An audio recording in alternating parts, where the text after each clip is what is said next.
یا ایھا الذین آمنوا اتقوا اللہ وابتغوا الیہ الوسیلۃ وجاہدوا فی سبیل اللہ لعلکم تفلحون، اہل ایمان اللہ کا تقوی اختیار کرو اور اس کی جناب میں اس کا قرب تلاش کرو۔ اس لفظ نے بھی کافی لوگوں کو پریشان کیا ہے۔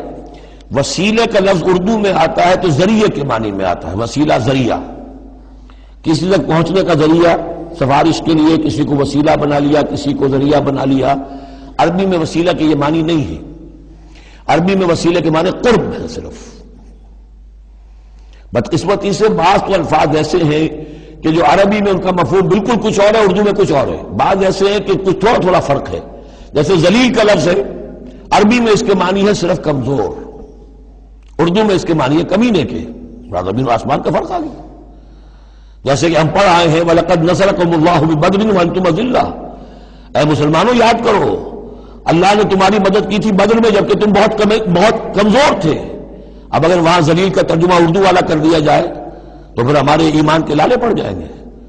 اسی طریقے سے عربی میں جہل کے معنی جو ہے وہ جذباتی ہونا ہے، ان پڑھ ہونا نہیں۔ پڑھے لکھے جاہل ہو سکتے ہیں، جذباتی ہیں، اکھڑ مزاج کے لوگ ہیں، وہ غیر عالم کو جاہل نہیں کہتے، لیکن اردو میں جاہل کہتے ہیں جو ان پڑھ ہو۔ اسی طریقے سے یہ لفظ وسیلہ ہے، اس کا جو اصل مفہوم ہے قرب۔ اہل ایمان اللہ کا تقوی اختیار کرو، نمبر ایک۔ وابتغوا الیہ الوسیلہ، نہیں آگے بڑھو، اس کا قرب تلاش کرو، تقرب، اس سے نزدیک ہو جاؤ، قریب سے قریب ہو جاؤ۔ لیکن اس تقرب کا ذریعہ کیا ہوگا؟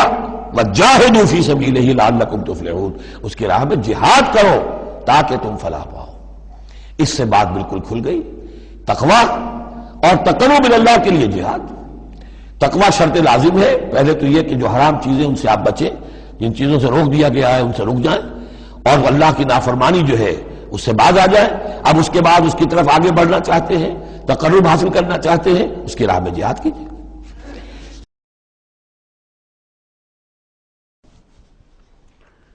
اچھا، معلوم ہوتا ہے کہ شاید کچھ لوگوں نے محبت رسول کے دعوے کیے ہوں گے۔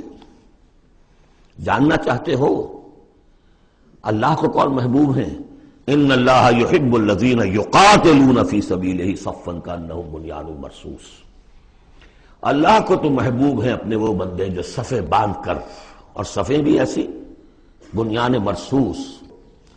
تو یہ اصل میں سمم بونم ایک اصطلاح ہے فلسفے کی، کہ ہر فلسفہ اخلاق میں ایک تصور ہوتا ہے خیر اعلیٰ، the highest good, highest virtue کیا ہے۔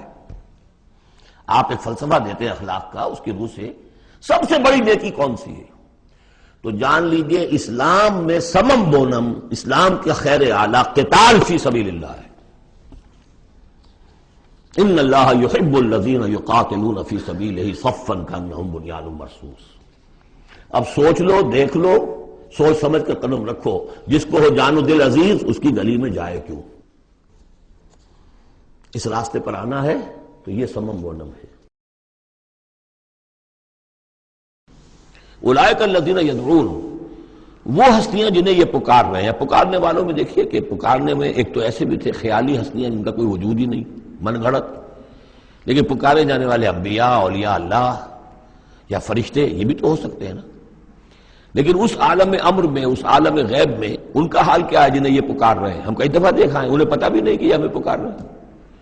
قیامت کے دن وہ تو انکار کریں گے، ہمیں کوئی معلوم نہیں تھا کہ تم نے ہمارے ساتھ یہ گستاخیاں کی ہیں اور ہمیں شرمندگی کا سامان بن گئے ہو، کہ اللہ تعالیٰ کے سامنے ہماری شرمندگی ہے کہ اللہ تعالیٰ کے ہاں پیش ہو رہے ہیں کہ ہمیں مد مقابل بنایا گیا اللہ کا۔ لہذا اولئک الذین یدعون یبتغون الی ربہم الوسیلۃ، اس عالم غیب میں وہ تو خود اللہ کے، اپنے رب کے تقرب کے متلاشی ہیں۔ یہ وسیلہ کا لفظ آ چکا ہے اس سے پہلے۔ یبتغون الی ربہم الوسیلۃ ایہم اقرب، یعنی اس عالم امر میں بھی درجات ہیں، فرشتے ہیں، طبقہ اسفل کے فرشتے ہیں، پھر درجہ اعلیٰ کے فرشتے ہیں، پھر مقربین بارگاہ ہیں، پھر وہ جو ہے ملائے اعلیٰ جس کو کہا جاتا ہے، ملائکہ مقربین ہیں۔